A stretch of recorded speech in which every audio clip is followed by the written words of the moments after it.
వాళ్ళు కూడా తండ్రి ప్రభా పెద్దలకు లోబడి తండ్రి ప్రభా పెద్దలైనటువంటి వారు కూడా తండ్రి ప్రభా వారు ప్రభువులు కాకోకుండా అధికారులు కాకోకుండా తండ్రి ప్రభా వారు కూడా క్రమం చొప్పున తండ్రి ప్రభుకున్నట్లు కృప చూపించాల్సిందిగా కోరుచున్నాం. చూపించండి ఇక 3 దినాలలో తండ్రి ప్రభా శుక్రవారం, రేపు శనివారం, 3 ఆదివారాల్లో తండ్రి ప్రభా మీరే జ్ఞాపకం చేసుకొని అనేక మంది తండ్రి ప్రభా వచ్చున్నట్లు కృప చూపించమని నీ సన్నిధిలో ప్రార్థన చేస్తున్నాం. మా సాక్ష్యాల ద్వారా కాదు కానీ తండ్రి ప్రభా నీ వాక్యమును చూసి తండ్రి ప్రభా వారు వచ్చినట్లు సాయం చేయాల్సిందిగా కోరుచున్నాం. దయ చూపించండి, కనికరించవలసిందిగా కోరుచున్నాం. మరొకసారి నూతన యెరూషలేమును తండ్రి జ్ఞాపకం చేసుకోవాల్సిందిగా కోరుచు అన్ని విషయములను యాదన కోరుచు కనపరానటువంటి అంధకార శక్తులను నజరుడైన యేసుక్రీస్తు నామమున బంధిస్తున్నాం. ప్రభువా జ్ఞాపకం చేసుకోండి. మరొకసారి సజీవమైన రాళ్లతో ఇంటిని కట్టమని వేడుకుంటూ అన్ని విషయములను యాదన కోరుకొనుచు మా ప్రభును మా రక్షకుడైనటువంటి యేసుక్రీస్తు నామమున ప్రార్థించి దీన మనసుతో వేడుకొనుచున్నాము తండ్రి. ఆమేన్. ఆమేన్.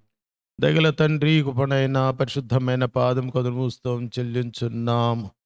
సర్వాధికారి అయిన దేవ, సర్వ సృష్టికర్తవైన తండ్రి వందనముస్తం చెల్లించున్నాం. అబ్రహాం, ఇస్సాకు, యాకోబుల దేవ, సజీవుల దేవ వందనముస్తం చెల్లించున్నాం. దయగల తండ్రి, ఆగస్టు 15 16, 17, 18 తారీఖుల సందర్భముగా మీ పాదంశంలోనైనా సంఘముగా, వ్యక్తిగతంగా, కుటుంబాలుగా గోజాడుగా మా మధ్యలోనికి సౌడు పని సందీప్ నడిపించినారు. వందనముస్తం చెల్లించున్నాం. ఉదయకాల పరిచర్యలో మీ నా మహిమార్థమైన పాత్రగా మీరు వాడుకుంటూ వచ్చిన రీతిని బట్టి స్తోం చెల్లించున్నాం.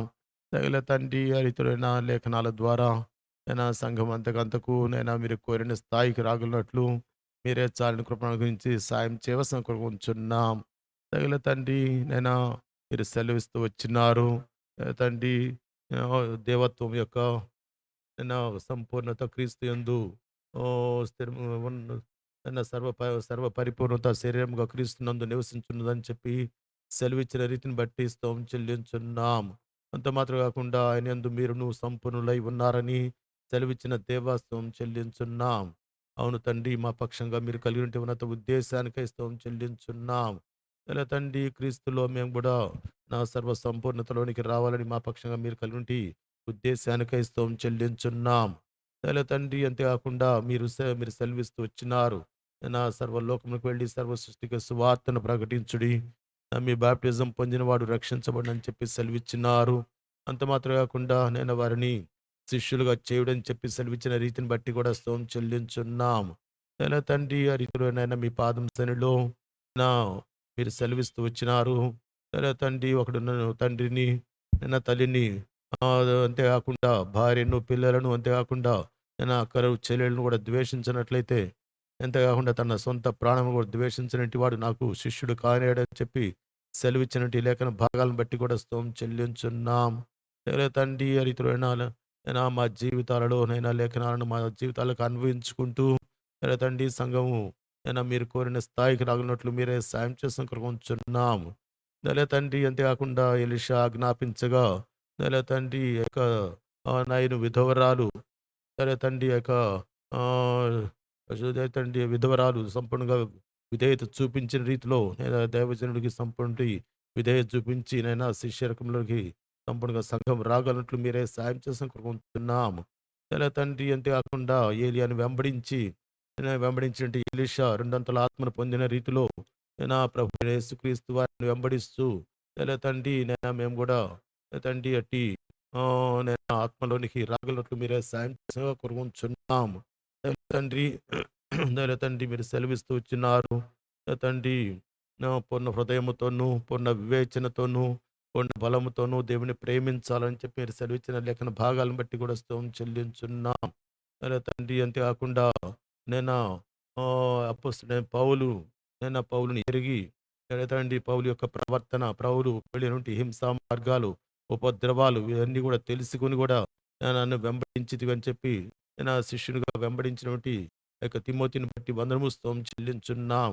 రీతిలో సంఘం కూడా అయినా మీరు వెళ్ళిన మార్గాలను సంపూర్ణంగా ఎరిగి అయినా మిమ్మల్ని వెంబడించండి సంఘముగా మీరే తీర్చిదిద్దవలసిన కోరుకుంటున్నాము. సరే తండ్రి, అంత మాత్రం కాకుండా నైనా మీ పాదంలో నైనా మూలపాఠములను అయినా క్రీస్తునందు నుండి మూలపాఠములను సంపూర్ణంగా విడిచిపెట్టి మానివేసి అని చెప్పి సెలవిచ్చినారు. అంత మాత్రం కాకుండా అయినా లోకం యొక్క మూలపాఠాలను కూడా మాని అని చెప్పి సెలవిచ్చిన రీతిన్నాము. కరుణించుము కరుణించుము లేఖను జీవితాలకు అన్వయించుకునేటువంటి భాగ్యంలో ఉంచవలసిన కోరుకుంటున్నాము. తండ్రి, అంతే కాకుండా పౌలు అయినా ఇప్పటికే సిద్ధిని పొంది చెప్పి సెలవీక ముందున్న వాటి వరకు వేగిరపరచున్నా అని చెప్పి సెలవిచ్చిన రీతిలో ఎనాటి వేగరపడేటువంటి భాగ్యంలో నన్ను మమ్మల్ని సంఘముగా ఉంచవలసను. ఎనాటి భాగ్యంలో పరిపూర్ణతలోనికి రాగలనట్లును, దేవుని యొక్క సంపూర్ణత ఎందులోనికి సంపూర్ణతలోనికి మేము కూడా సంఘముగా రాగలనట్లు మీరే చాలని కృపణించి సాయం చేసిన కొనుకుంటున్నాం. తండ్రి, ఈ రీతిలో అయిన లేఖనాలు మా జీవితాల్లో భద్రపరచవలసిన సాతాన్ని ఎత్తుకొని పోకున్నట్లు మీరే కంచి వ్యవస్థను కొనుకుంటున్నాం. నూరంతలుగా, అరవదంతలుగా, ముప్పదంతలుగా ఫలించు వాక్యముగా ఉండు సాయం చేసిన కొనుకుంటున్నాము. తిరిగి నాయన రాత్రి వేళ కుడికను కూడా జ్ఞాపకం చేసుకుంటున్నాము. నలుగు దిశల నుంచి రావాల్సిన వారిని ప్రేరేపించి సకాలంలో నడిపించవలసిన కోరుకుంటున్నాము. వారి వారి ఆటంకములు అభ్యంతరములను తొలగించవలసిన కోరుకుంటున్నాము. వాతావరణం అనుకూలపరిచినారు, అందరము స్తోత్రం చెల్లించున్నాము. తిరిగి నాయన మీ పాదం శైలిలో నేను యొక్క మార్గాన్ని కూడా నైనా మీరే చక్కపరచవలసిన కోరుకుంటున్నాము. అధికారుల దృష్టికి మీరే తీసుకొని రావాల్సిన కోరుకుంటున్నాము. తండ్రి, రానున్న వర్షాకాలానికి ఎలాంటి డిస్టర్బెన్స్ ఇబ్బంది ఉన్నట్లు మీరే సాయం కోరుకుంటున్నాం. రాత్రి జ్ఞాపకం చేసుకుని సమయం అనుగ్రహించుకుంటున్నాం. పాటలు, మధ్యములు, వాక్యము సమస్తమును దీవించుకుంటున్నాం. నేను నన్ను మీరే నూతన పరచడం కోరుకుంటున్నాం. వాక్యము చే ఉదక స్నానము గావించుకుంటున్నాం. నిర్దోషమైన పరిశుద్ధమైన మహిళల సంఘముగా మీరే తీర్చిదిద్దువాడు కనుక స్తోత్రం చెల్లించున్నాము. తండ్రి, వాక్యము ప్రకటించగా వెలుగు కలిగిన సెలవిచ్చిన దేవుడవు మా అంతరంగాలను వెలిగించవలసను, ప్రతిష్ఠించవలసను.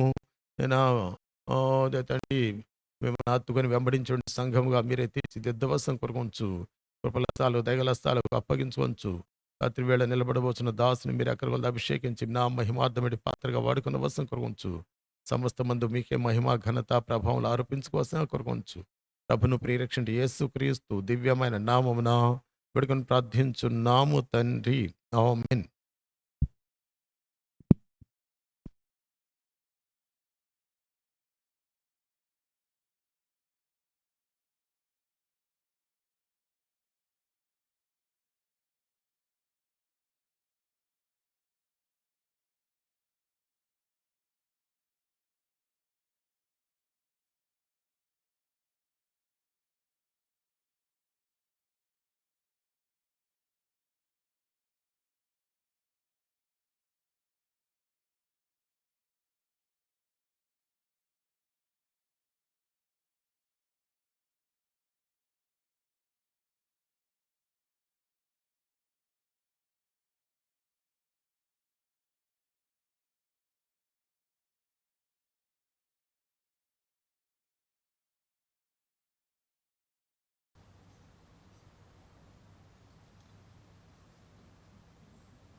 పాట సంఖ్య 544. నా జీవిత సాగరం. పాత పాటల పుస్తకంలో 538 పాట పాడేవాళ్ళు రాగలరు. 544 పాత పాటల పుస్తకంలో 538 నా జీవిత సాగరం.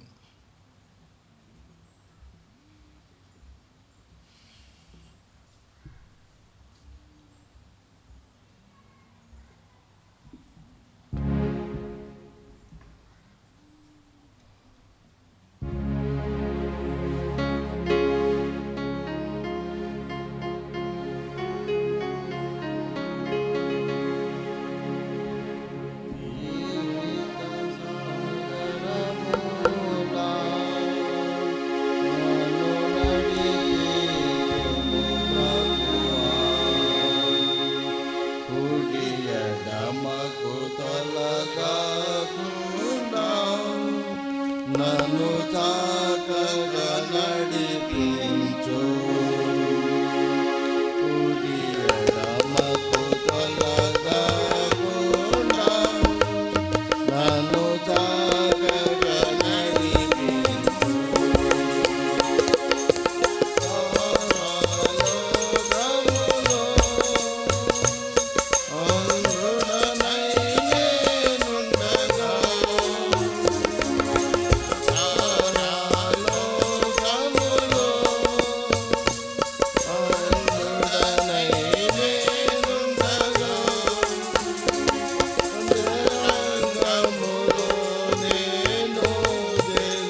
పాట సంఖ్య 730.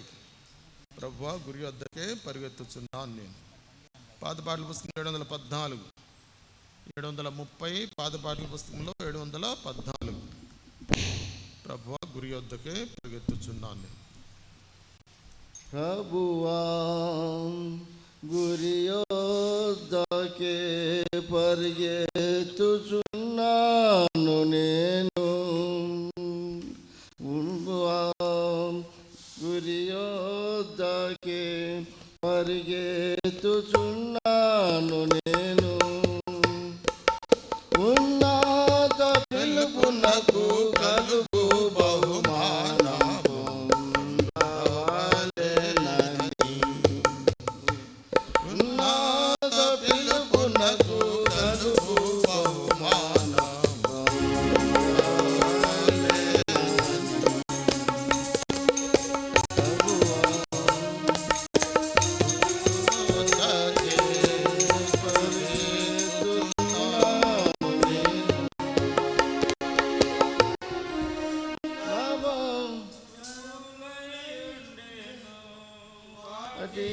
నీ క్రీస్తు నిమిత్తం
జ్ఞానముని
సంఖ్య 641, యేసుక్రీస్తుని మంచి శిష్యులముగా. పాత పాటల పుస్తకంలో 628, 641, పాత పాటల పుస్తకంలో 628, యేసుక్రీస్తుని మంచి శిష్యులముగా. యేసుక్రీస్తుని మంచి శిష్యులముగా విశ్వాసముతో సాగెదము. యేసుక్రీస్తుని మంచి శిష్యులముగా విశ్వాసముతో సాగెదము. మనమందరమును ఆయన సేవను ఏకమై సాధజేసెదము. మన యేసు ప్రభువు శీఘ్రముగా వచ్చును, అతి వేగముగా సేవ చేతుము. యేసుక్రీస్తుని మంచి శిష్యులముగా విశ్వాసముతో సాగెదము. యేసుక్రీస్తుని మంచి శిష్యులముగా విశ్వాసముతో సాగెదము. అందరి ఎడల ప్రేమ చూపెదం, యేసు చెంతకు పిలచెదము. అందరి ఎడల ప్రేమ చూపెదం, యేసు చెంతకు పిలచెదము.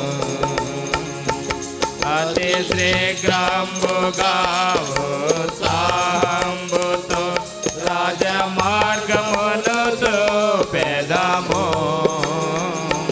మన యేసు ప్రభువు శీఘ్రముగా వచ్చును, అతి వేగముగా సేవ చేతుము. యేసుక్రీస్తుని మంచి శిష్యులముగా విశ్వాసముతో సాగెదము. యేసుక్రీస్తుని మంచి శిష్యులముగా విశ్వాసముతో సాగెదము. సాతాను దుర్గమును పడగొట్టి ఇక యేసు కొరకే జీవించము. సాతాను దుర్గమును పడగొట్టి ఇక యేసు కొరకే జీవించము. ఈ లోకమంతటన్ ప్రభు యేసు నామము ఎల్ల వేళలందు దాటెదము. మన యేసు ప్రభువు శీఘ్రముగా వచ్చును, అతి వేగముగా సేవ చేతుము. యేసుక్రీస్తుని మంచి శిష్యులముగా విశ్వాసముతో సాగెదము. యేసుక్రీస్తుని మంచి శిష్యులముగా విశ్వాసముతో సాగెదము. ప్రాణాత్మ దేహములు ప్రభు సేవకే ఇక జీవించుట తన కొరకే. ప్రాణాత్మ దేహములు ప్రభు సేవకే ఇక జీవించుట తన కొరకే. అని నిశ్చయించుతూ అందు నిలచియుండి ప్రభు దినమందు ఆర్జింతుము. మన యేసు ప్రభువు శీఘ్రముగా వచ్చును, అతి వేగముగా సేవ చేతుము. లేచినబడి పల్లవి పాడదాము. దయచేసి ముందు రండి అందరూ. అక్కడ వాళ్ళు ఆడవాడు కూర్చున్నారు విసిరేసిన రాళ్ళలాగా. లైన్లో ఉండాలా. వెనకుండా వాళ్ళు ముందు రండి అమ్మా. పిల్లలు ఉండాలి, వెనక ఉండవచ్చు. ఎవరైనా వెనక ఉండాలనుకుంటే పిల్లలు తెచ్చుకునేది. మిగతా వాళ్ళు ముందు రండి పిల్లలు లేకపోతే. బ్రదర్ మధు బ్రదర్ ముందు రావచ్చు, కొంచెం దూరమే కూర్చోవచ్చు, ఏం కాదు. నరవాసన.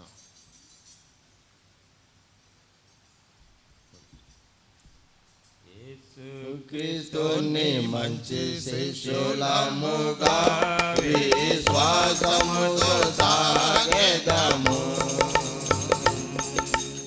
యేసుక్రీస్తుని మంచి శిష్యులముగా విశ్వాసముతో సాగెదము. మనమందరమును ఆయన సేవను ఏకమై సాధజేసెదము. మన యేసు ప్రభువు శీఘ్రముగా వచ్చును, అతి వేగముగా సేవ చేతుము. యేసుక్రీస్తుని మంచి శిష్యులముగా విశ్వాసముతో సాగెదము. యేసుక్రీస్తుని మంచి శిష్యులముగా విశ్వాసముతో సాగెదము. దయచేసి కూర్చోండి బ్రదర్, రండి.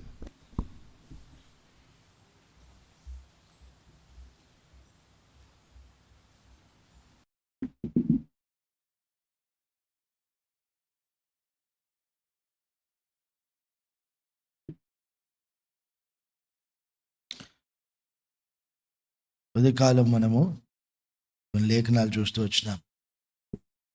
ప్రభు సంఘంలో మనం శిష్యులమై ఉండాలని ప్రభు మనకు నేర్పిస్తూ వచ్చినాడు. ఇప్పుడు దానికే కొనసాగింపుగా కొన్ని విషయాలు మనం చూసుకుందాం. రండి, యోషువ గ్రంథం 1వ అధ్యాయము 11వ వచనం నుండి 15వ వచనం వరకు చదువుకుందాం. యోషువ గ్రంథము 1వ అధ్యాయం 11వ వచనం నుండి 15వ వచనం వరకు కలిసి చదువుకుందాం.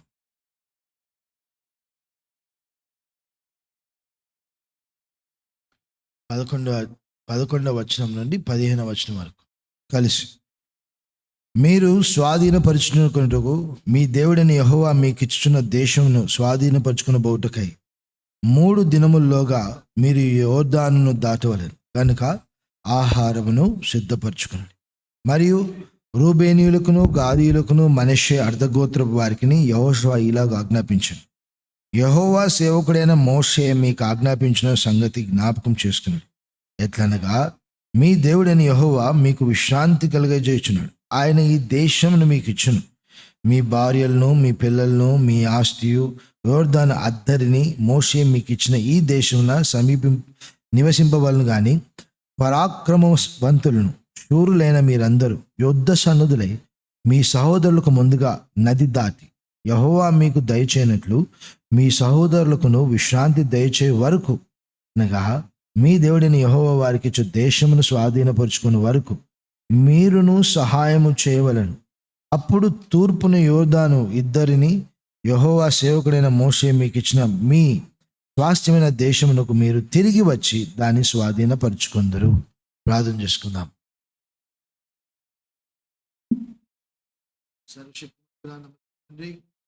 ప్రియకుమారుడు మా ప్రభువైన యేసుక్రీస్తు వారి నామాన్ని బట్టి మీకు ఎంతో వందనాలు, కృతజ్ఞతాస్తుతులు, స్తోత్రాలు చెల్లిస్తున్నాం.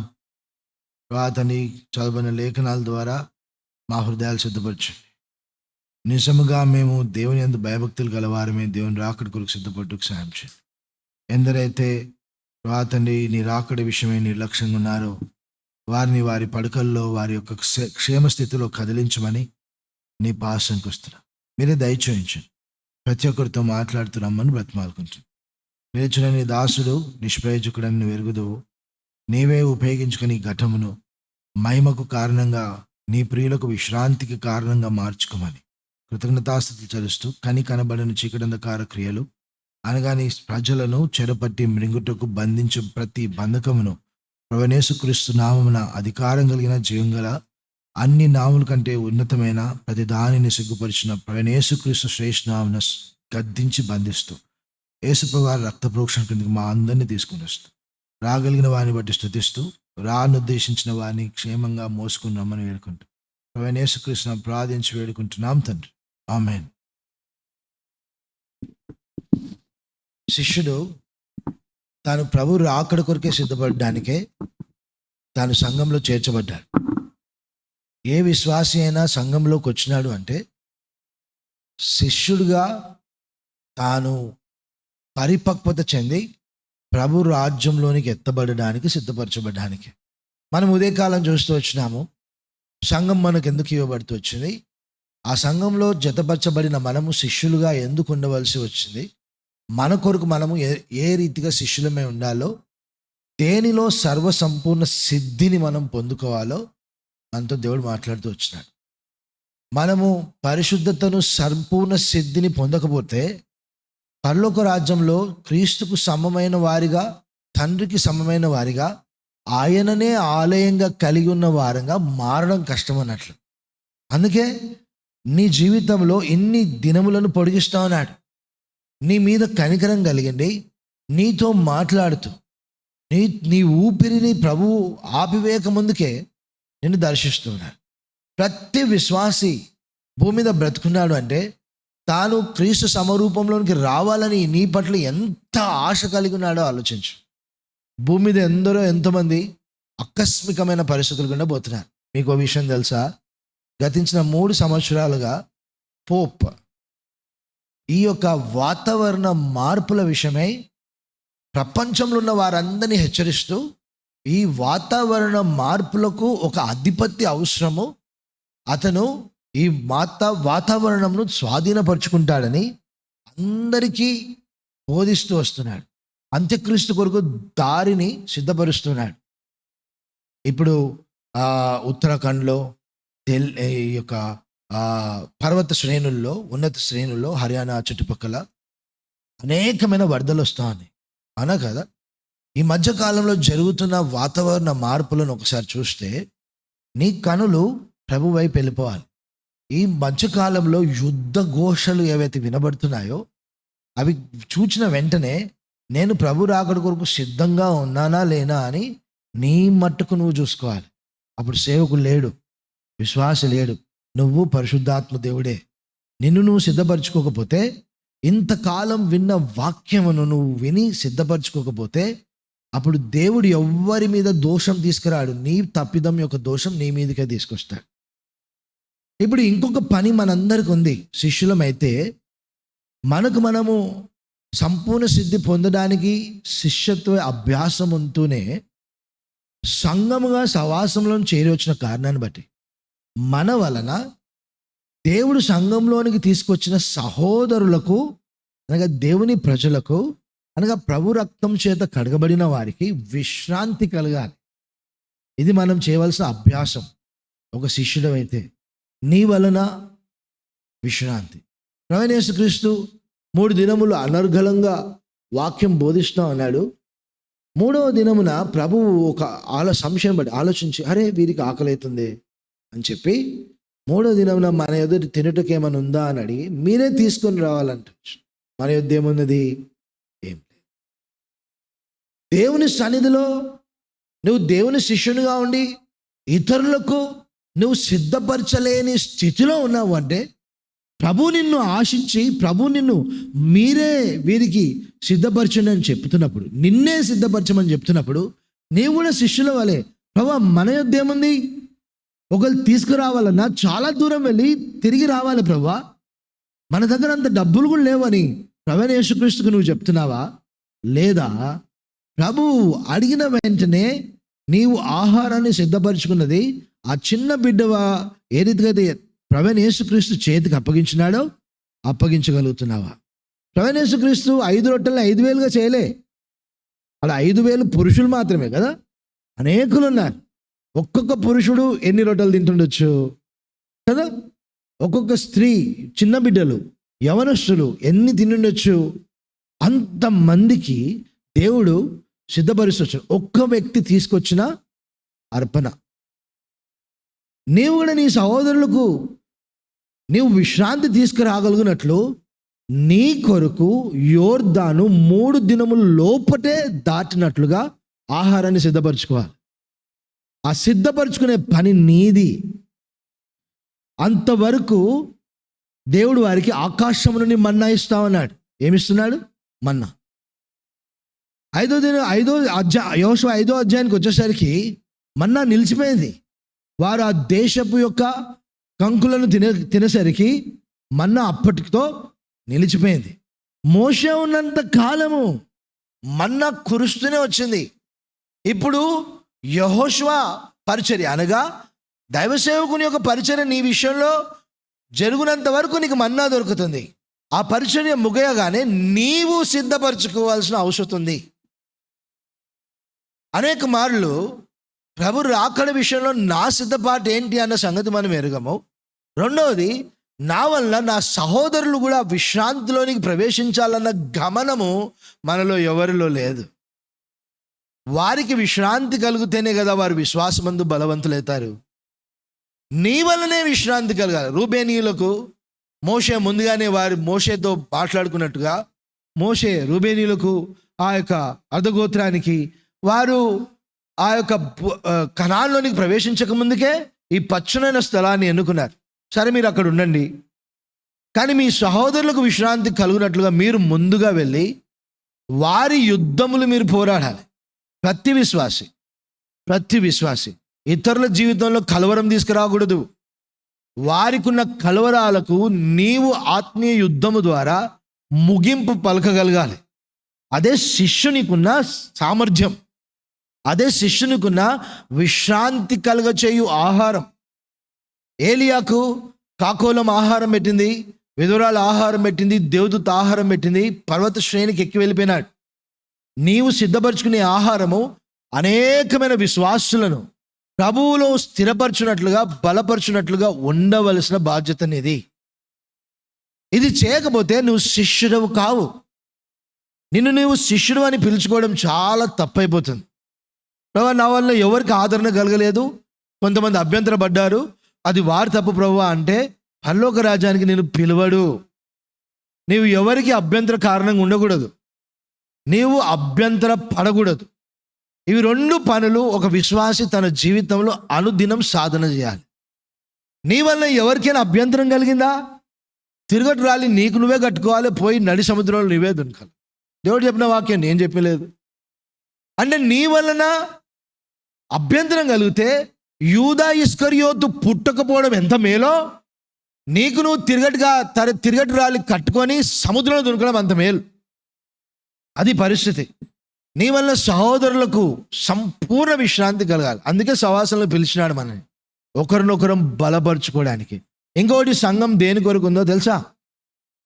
దేవుని యొక్క ప్రేమ యొక్క ఎత్తు, వెడల్పు, లోతు, పొడవు సవాసంగా సంఘంగా కలిసి తెలుసుకోగలుగుతాం, కానీ ఏ ఒక్కరము ఒంటరిగా తెలుసుకోలేము.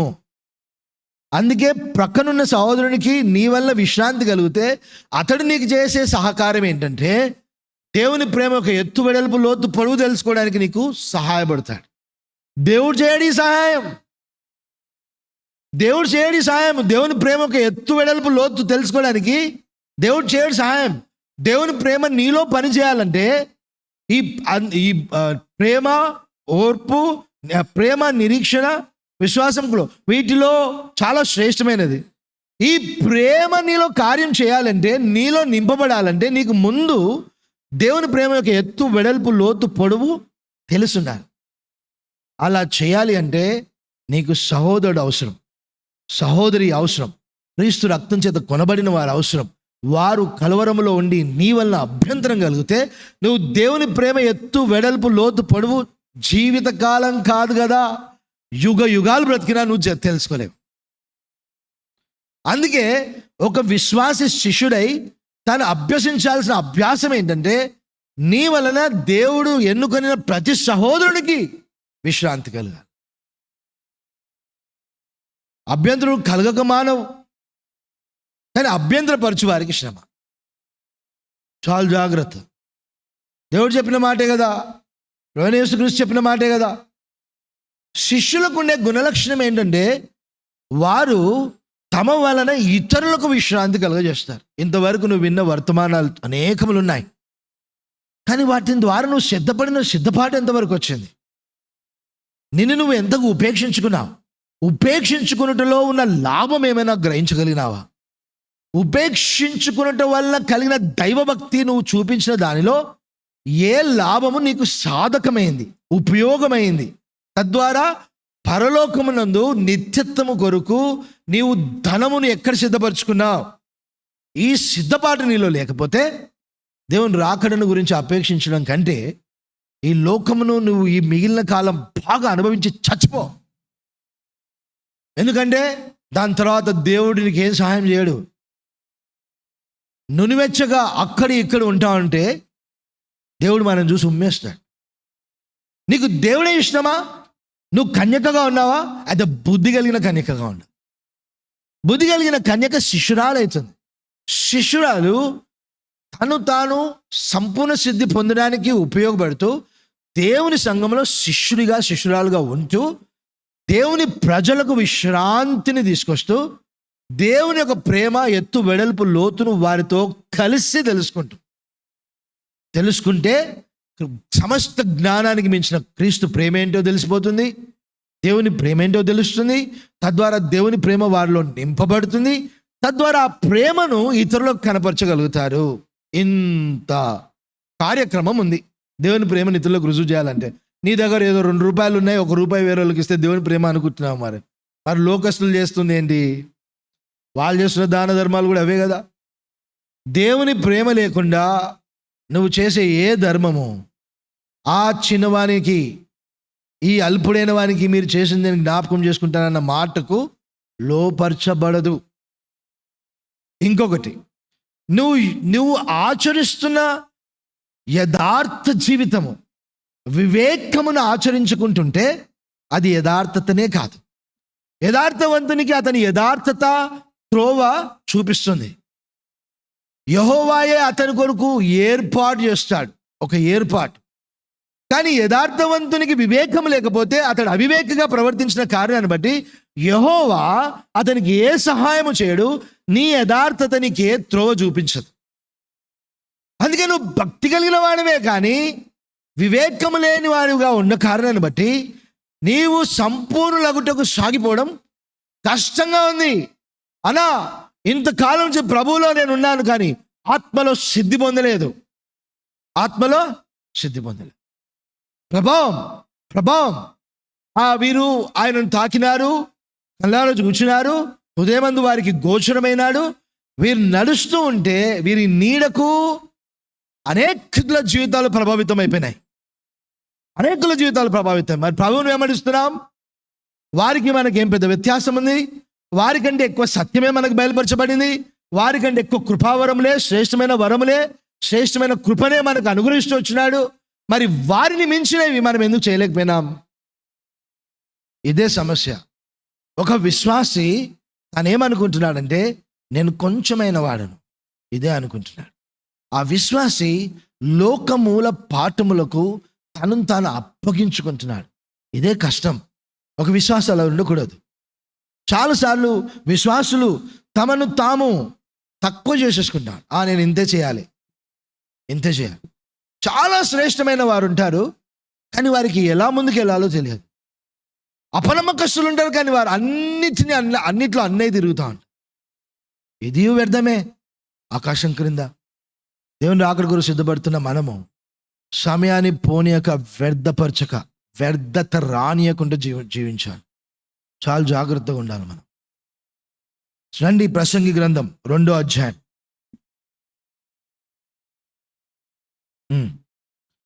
2వ అధ్యాయం 14 నుండి 17 వరకు చదవండి.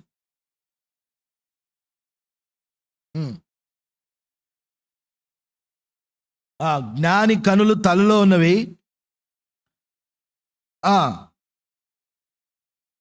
అందరికి ఒకటే గతి.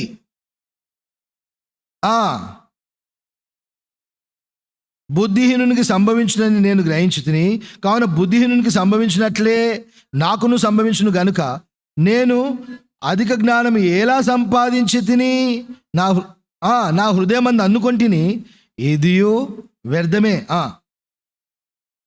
గూర్చినట్లుగానే జ్ఞానులు గూర్చి జ్ఞాపకం ఎన్నటికీ ఉంచబడదు. రాబో దినముల్లో వారందరూ మరువబడిన వారే ఉందురు. జ్ఞానులు మృతునందురు, విధమెట్టిదో బుద్ధిహీనులు మృతులందు విధం అట్టిదే. ఇది చూడగా సూర్యుని కింద జరిగినది నాకు వ్యసనము పుట్టించను, అంతయు వ్యర్థముగాను ఒకటి గాలికై ప్రయాసపడినట్లుగాను కనబడిన గనుక బ్రతుకుట నాకు అసహ్యమాయను. చూడు, లోక మర్యాదను నువ్వు ఆచరిస్తే జ్ఞానికి బుద్ధిహీనునికి వ్యత్యాసమే లేదు. కానీ దేవుని జ్ఞానాన్ని ఆశ్రయిస్తే నీకు లోకానికి వ్యత్యాసం ఉంటుంది. నువ్వు వెలుగై ఉన్నావు, చీకటిలో ప్రకాశిస్తున్నావు. దేవుని జ్ఞానం వలన, దేవుని జ్ఞానమును అభ్యసించడం వలన దానిని నువ్వు చేసినట్లయితే దేవుని చిత్తం అనగా సమస్త మంచి విషయాలలో దేవుని చిత్తం ఎట్టిదో సంపూర్ణంగా గ్రహించి దానిని జరిగించడం వలన నీకు లోకానికి వ్యత్యాసం ఏర్పడుతుంది. అప్పుడే నువ్వు శిష్యుడు అని గుర్తెరుగుబడుతుంది. చూడు, సొలొమోను ఒకటి గమనిస్తూ అన్నాడు, నాకు ఇంత జ్ఞానం వచ్చినా లాభం ఏంటి, నా గతి అతని గతి ఒకటే కదా. మరి నీకు నాకు సొలొమోను గతి వస్తే ఏం లాభం చెప్పు? జ్ఞానమునకు ఆది సంభూతుడు సర్వజ్ఞాని అయిన ప్రభువైన యేసుక్రీస్తును నాలో కలిగి ఉన్నాక ఆయన నాకు జ్ఞానమై, ఆయన జ్ఞానానికి మించిన ప్రేమ నాకు తోడై నన్ను నడిపిస్తుండగా నా గతి కూడా వారి వంటిది అయితే నేను ఎత్తబడే గుంపులో ఎలా ఉంటాను? అందుకే నువ్వు శిష్యుడు కావాలి. ఎలాంటి వ్యర్థత, ఎంత ప్రయాసపడినా అందరి గతి ఒకేలాగే ఉంది కదా. చూడండి 3వ అధ్యాయం 16వ వచనం. మరియు లోకమునందు విమర్శ స్థానమున దుర్మార్గత జరుగుటయు, న్యాయముండవలసిన స్థానమున జరుగుటయు నాకు కనబడని. ఇతడు గమనిస్తుంది ఏంటంటే న్యాయము జరగవలసిన స్థలములో దుర్మార్గత జరుగుతుంది. ఇది లోకము, ఇది లోకం యొక్క విధి విధానము. ఈ లోక పద్ధతులను నీవు ఆచరిస్తే నీవు నిశ్చయంగా నశించిపోతావు, నిశ్చయంగా నశించిపోతావు. ఒక శిష్యుడు ఎలా ఉంటాడు? అన్నిటినీ ఉపేక్షించుకుంటాడు. రండి లూకా సువార్త 14వ అధ్యాయం.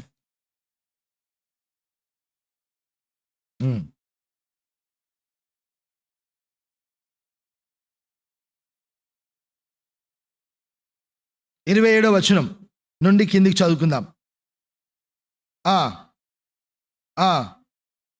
నన్ను వెంబడింపనిలా నా శిష్యుడు కానేరడు. నువ్వు శిష్యుడివే కాలేవు. సిలువను మోసుకొని ప్రభువుని వెంబడించాలి. ప్రభువుని వెంబడిస్తే సరిపోదు, సిలువను కూడా మోయాలి. సిలువను మోయడం అంటే ఏంటి? నీవు చేసే తప్పులకు, నీకున్న బలహీనతలకు, నీకు కలిగిన ఇబ్బందులు సిలువ కాదు. నిన్ను నువ్వు ఉపేక్షించుకోవడం సిలువ. నీకు అనుకూలత ఉంది, నువ్వు ప్రవర్తించవచ్చు. యేసు ప్రభువులాగా 12 సేనల వ్యూహాన్ని దింపవచ్చు నిన్ను నువ్వు కాపాడుకోవడానికి. కానీ ప్రభు చిత్తం నెరవేరడానికి నువ్వు ఆ పని చేయడం లేదు. అదే సిలువ. మనకు చాతనైనందుకో ఎమ్మెల్యే ఎంపీలను అందరినీ దించేస్తాం కదా, కుదిరితే అన్నీ చేసేస్తాం, అవునా? కానీ ఈయనకు అన్నీ సాధ్యమైనప్పటికీ తండ్రి చిత్తం దాన్ని స్పష్టంగా ఎరిగి ఉండి ఇది ఆ సమయమే అని గుర్తెరిగి ఆయన తాను ఏ మాత్రం కూడా తన సొంత ప్రయత్నం చేయలేదు. అదే సిలువ. నువ్వు అది చేయకపోతే నువ్వు శిష్యుడువే కాలేవు. అంటే విశ్వాసిగానే ఉంటావు, శిష్యుడు కావు. అన్నాక శిష్యుడివే కాకపోతే పరలోక రాజ్యం ఎట్లా పోతాం? ఎంతకాలం ఉంది చెప్పండి ప్రభు రాకడ రావడానికి? మీ కోరికేం చెప్పినాడా 2025 తర్వాత వస్తా అని చెప్పినాడా? 2025 తర్వాత వస్తా అని. ప్రపంచంలోని ప్రఖ్యాతిగాంచిన మేధావులందరూ ప్రభువైన యేసుక్రీస్తు 2025లో వస్తారంటున్నాడు. ఒక తట్టేమో ఇశ్రాయేల్ 3వ మందిరాన్ని కట్టడానికి ప్రయత్నంలో ఉన్నారు. టెంపుల్ ఇన్స్టిట్యూట్, దేవాలయ సంస్థ, అది సంపూర్ణ సిద్ధపాటులో ఉంది.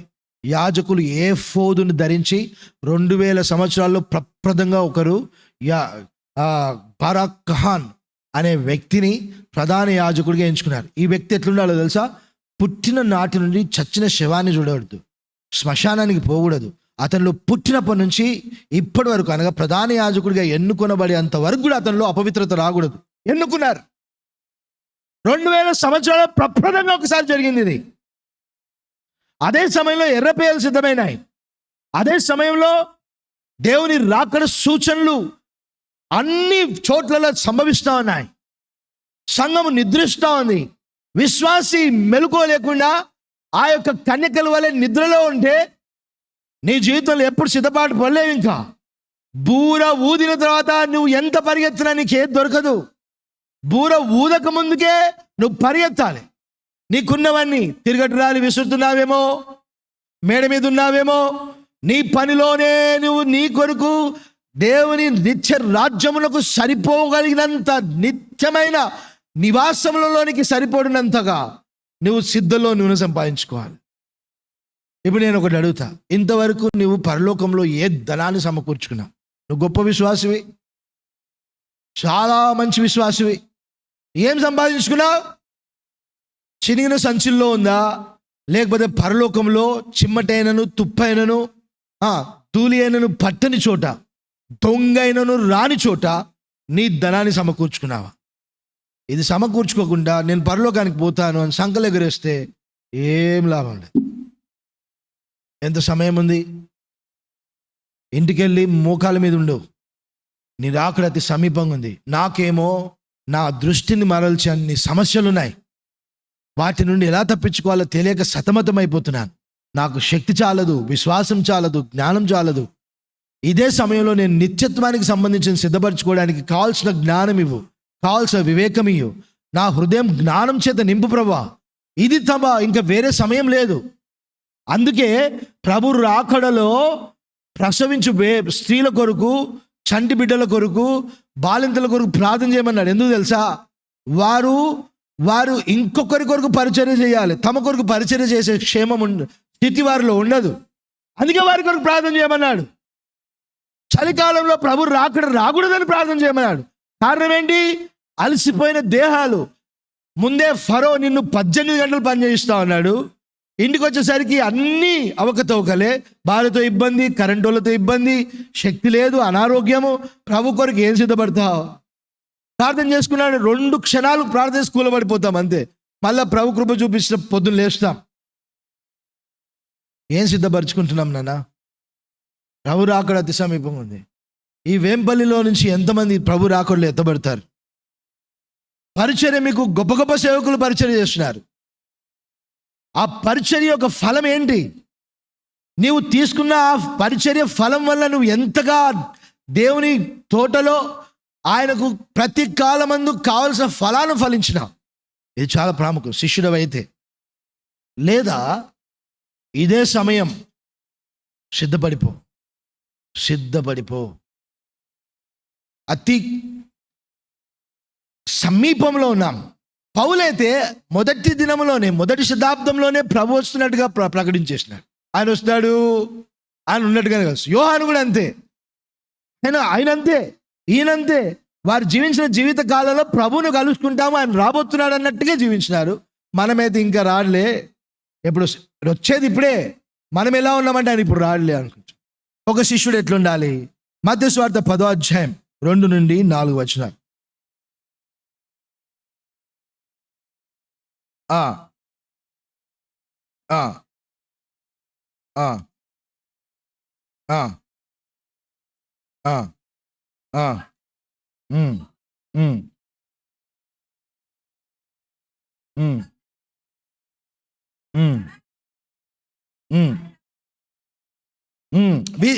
వీరందరూ ప్రభువైన యేసుక్రీస్తు చాలా ప్రార్థనతో సంపాదించుకున్నాడు శిష్యులను.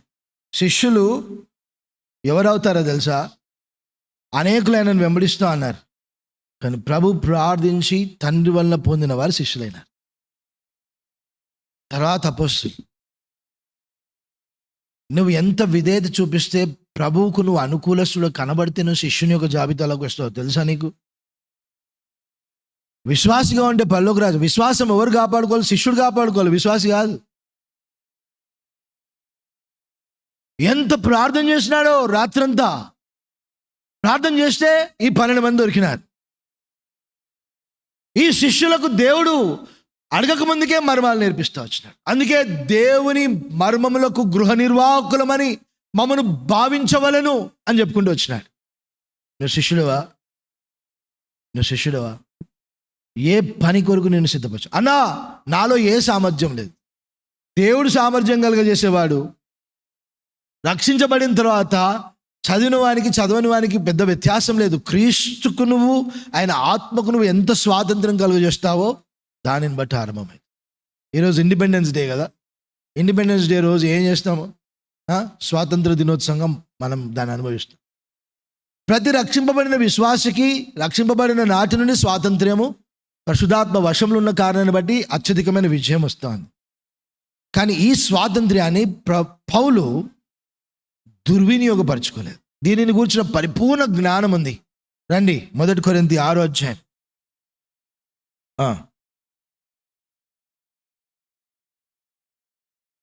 6వ అధ్యాయము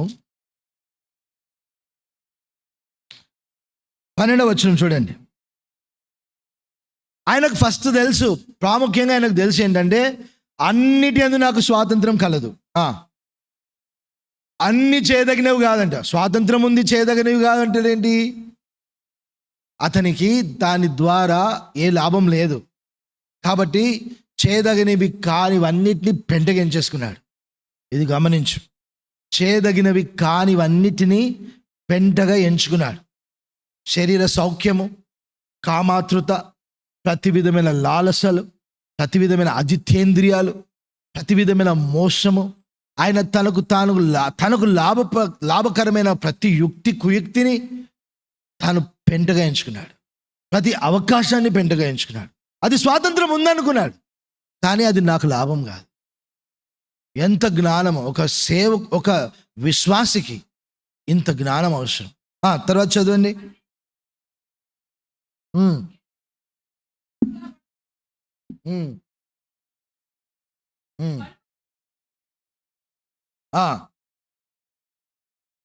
చూడండి, ఒక మాట చెప్తున్నాడు, నేను దేని చేతను లోపరచబడనొల్లను. ఒక శిష్యుడు అభ్యసించాల్సిన ప్రాముఖ్యమైన అభ్యాసం ఏంటంటే దేని చేత లోపరచబడనొల్లదు. నీకు ఇంట్లో ఏ పరిస్థితి ఉన్నా, బయట ఏ పరిస్థితి ఉన్నా, నీ మనసు ఎలాంటిది ఉన్నా దేని చేత లోపరచబడకూడదు. క్రీస్తు మనసు తప్ప మరేది ఉండొద్దు. కొరింథీ 10వ అధ్యాయం 5వ వచనం. 2 కొరింథీ 10వ అధ్యాయము 5వ వచనం. దేవుని గూర్చిన జ్ఞానం అడ్డగించు ప్రతి ఆటంకమును పడద్రోసి ప్రతి ఆలోచనను క్రీస్తుకు లోబడినట్లు చెరబట్టినాం. ఒక శిష్యుడు ఏం చేయాలంట?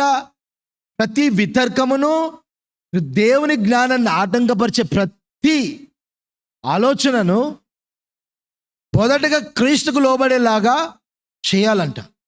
అప్పుడే దేని చేత నువ్వు బల్లవు, నువ్వు దేని చేత లోబర్చబడవు, నొల్లవు. ఏది కూడా నీ మీదకి రాదు, ఇంకా నిన్ను శాసించదు, ఆజ్మాయిషి చేయదు. ఇంకా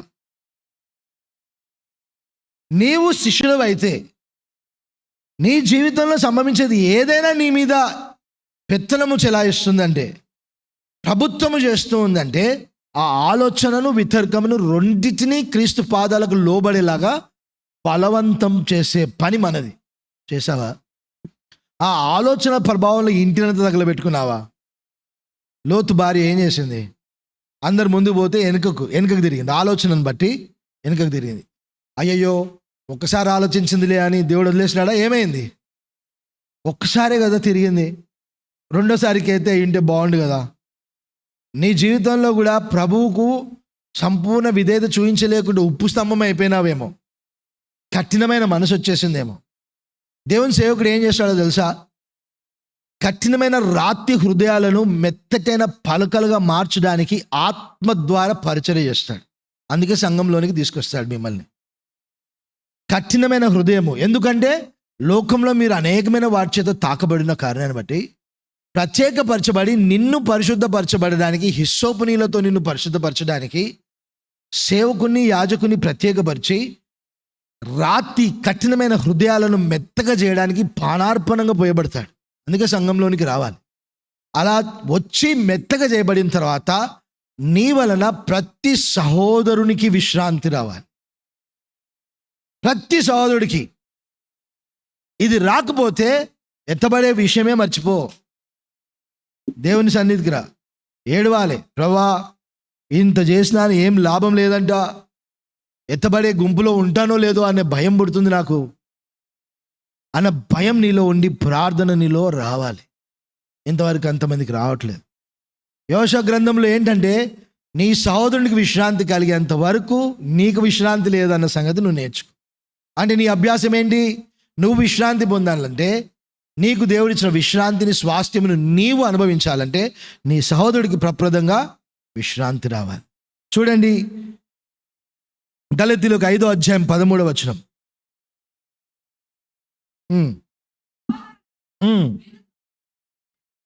స్వతంత్రులుగా ఉండేటకు పిలువబడితే అయితే ఒక మాట,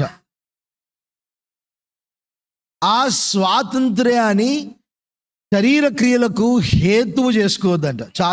చాలా మంది అదే చేస్తున్నా అంట, శరీర క్రియలకు. దేవుని వాక్యాన్ని తీసుకొచ్చి దేవుడు నాతో మాట్లాడాలంట. నేను ఒకటి చెప్తాను, సంసోన్ తోటి ప్రేమలో పడమని ఏ దేవుని వాక్యము, ఏ దేవుని దూత వచ్చి మాట్లాడింది చెప్పండి నాకు? తల్లిదండ్రులు నేర్పించినారా ప్రేమలో పడు అని? ఏ దూత వచ్చి ఆ ప్రేమలో పడినందుకు కళ్ళు పోయినాయి, అభిషేకం పోయింది, నష్టపోయినాడు, త్వరపడినాడు, అన్యాయం జరిగింది. నాకు అన్యాయం జరిగిందా అని చెప్పేసి అదే పగతోటి అదే దేశపు స్త్రీని వివాహం చేసుకోవడానికి అతని మనసు రేపబడితే తనను ప్రేమించినాడు. ఆ ప్రేమకు కారణం ఏమేం చెప్పు? ఏ కళ్ళ ద్వారా అయితే సౌందర్యాన్ని మెచ్చుకున్నాడో మొట్టమొదటిగా అదే శత్రువు అతని కళ్ళు పెరికేసింది. అంతే. ఇంకా ఎంట్రుకలు అయితే వచ్చినాయి కానీ కళ్ళు వచ్చినాయా? సంసోన్ చనిపోయే సమయానికి, సంసోను ఫిలిస్తీయుల్ని చంపే సమయానికి వెంట్రుకలు అయితే వచ్చినాయి కానీ కళ్ళు రాలేదు సహోదరుడా, సహోదరి. కీర్తనలు 13వ అధ్యాయం 6వ వచనం.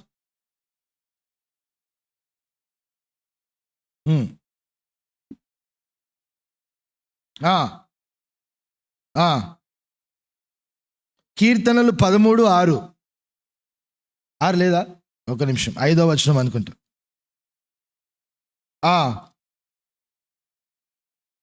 ఒక్క నిమిషం నేను చూస్తాను. 4వ వచనం ఆఖరి భాగం చూడండి. నేను తూలిపోయి ఉండగా నా విరోధులు హర్షింపకుండాను, నా కనులకు ఏం కావాలంట? వెలుగు కావాలంట. విరోధులు హర్షించిన కారణం ఏంటి? ఈయన కళ్ళకు వెలుగు లేదు, కళ్ళే లేవు కదా. అందుకే శత్రువులు హర్షించినారు, మా దేవత ఇతన్ని మాకు అప్పగించింది అని సంతోషించినారు. దేవునికి విరోధమైనది ఏదని చేస్తే దానికి దేవుని వాక్యాన్ని సరిపోల్చుకునే పాపం చేయకూడదు. అందరూ పాపులే కదా అంటే వాళ్ళు నరకాన్ని పోతావా, నువ్వు నరకాన్ని పోతావా? వారికి కనికరం చూపిస్తాడని అనుకుంటున్నావా? బుద్ధి లేని కన్యకలైనప్పటికీ ద్వారం మూసేసినాడే. వాళ్ళు పరిశుద్ధులే కానీ బుద్ధి లేని వాళ్ళు అపవిత్రత ఉందని చెప్పట్లేదు దేవుడు. సిద్ధంలో నూనె లేదని అంటున్నాడు. మరి సిద్ధంలో నూనె లేని వారిని, అన్నిటిలో పరిపూర్ణంగా ఉన్న వారినే దేవుడు లెక్కించినప్పుడు అపవిత్రతను చూసి చూడనట్టుగా అలక్ష్యం చేస్తా ఉంటే మనల్ని ఎందుకు వదులుతాడు దేవుడు? వదులుతాడా? ఏ సేవకుడైనా మిమ్మల్ని తనకు అతిశయ కిరీటంగా మార్చుకోవడానికే ప్రయత్నం చేస్తాడు కానీ మరి వేరే ఉద్దేశమే ఉండదు. మా అతిశయ కిరీటం మీరే, అందుకే మేము ప్రాణార్పణంగా పోయబడాలి, మాకు ఇవ్వబడిన ధన్యత అది, మీరే మా భాగం, మా స్వాస్థ్యం. మిమ్మల్ని పాడు చేస్తే మాకేమొస్తుంది? ఖండించినప్పుడు ఖండన తీసుకోవాలంతే. ఇది లేదు విశ్వాసంలో. ఈనాడు అంతే జరుగుతోంది. దేవుని రాకడ సమీపం ఉంది. అహరోను మిరియాముల్లాగా తిరగబడతా ఉంటాం. ఆయనతోటేనా మాట్లాడేది అని. నీతో కూడా మాట్లాడతాడు, నీతోటి మర్మంగా మాట్లాడతాడు, ఆయనతో ముఖాముఖిగా మాట్లాడతాడు. ఇద్దరితో మాట్లాడిన మాటల్లో వ్యత్యాసం ఉంది. అందుకే ఈ అభిషేకాన్ని ఎప్పుడు తృణీకరించకూడదు. కళ్ళకు వెలుగు కావాలి. నీవు దేనికి పడితే దానికి పోల్చుకోవడానికి ప్రేరేపించబడతావు. నిన్ను ఆపుతాడు. ఆగు, అది సరైనది కాదు, దైవిక నిర్ణయం కాదు. ప్రార్థన చేద్దాం, నాకు సమాధానం రావాలి, నీకు సమాధానం రావాలి. ఎందుకంటాడో తెలుసా? అక్కడ నీవు అతిశయ కిరీటంగా ఉంటావు కాబట్టి. నీవు నశించిపోకూడదని. ఇది ప్రాముఖ్యం. సేవకుని పరిచర్య విధానము ఎరగని వారు వారికి స్వలాభమునకు అనుకూలించే వారికి అనుకూలంగా ఉండి నష్టపోతారు.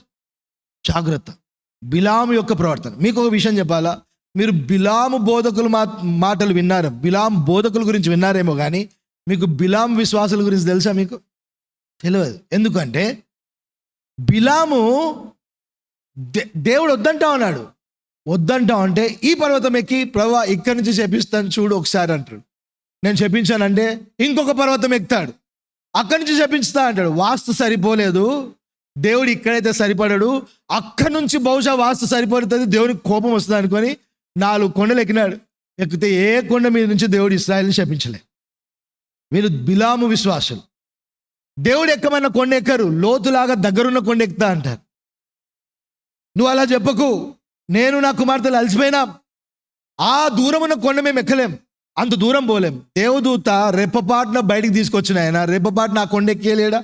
ఒక మాట అనించాల్సింది, అయ్యా మాకు శక్తి చాలదు, శక్తి మించిన ప్రయాణము, శక్తికి మించిన యుద్ధము, ఒక్కసారి ఆ పర్వతం ఎక్కి అని బ్రతిమలాడుకునింటే పైకెక్కిచ్చేవాడేమో. చెప్తున్నాడు, ఆ యొక్క దూతలకు చెప్తున్నాడు, మేము ఈడికి పోతాం. దూతల సహాయం తీసుకో, సహాయం చేయడానికే వచ్చినాడు.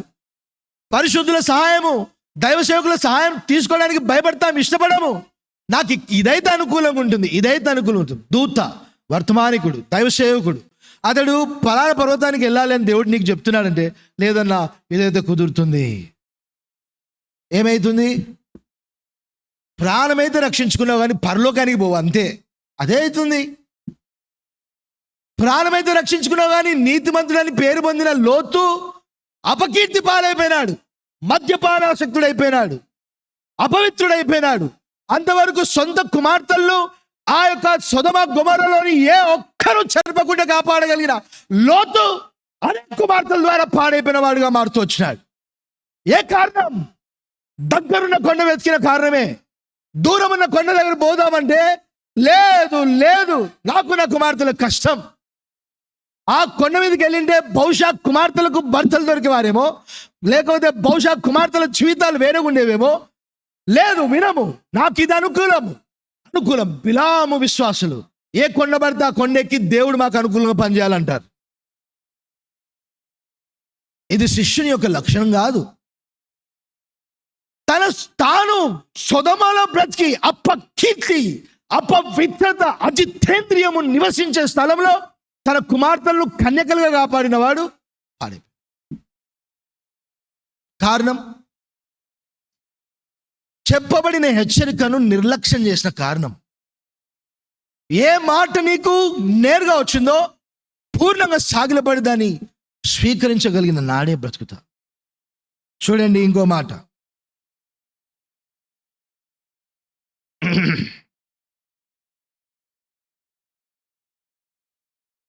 మొదటి కొరింథీ 12:26.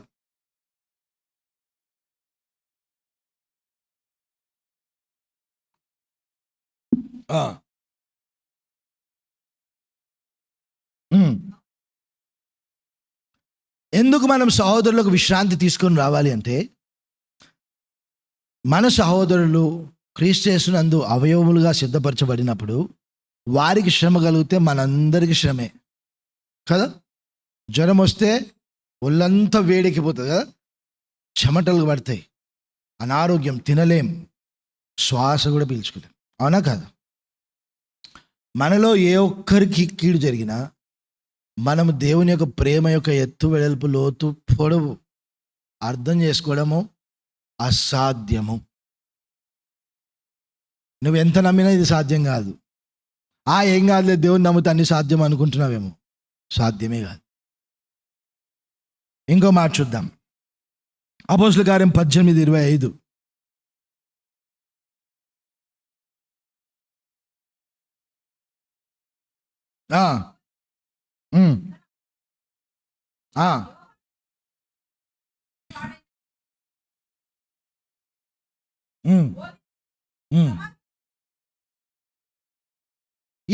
ఎట్లా ఉన్నాడు ఒక శిష్యుడు అంటే ఆత్మయందు తీవ్రత గలవాడే ఉన్నాడు.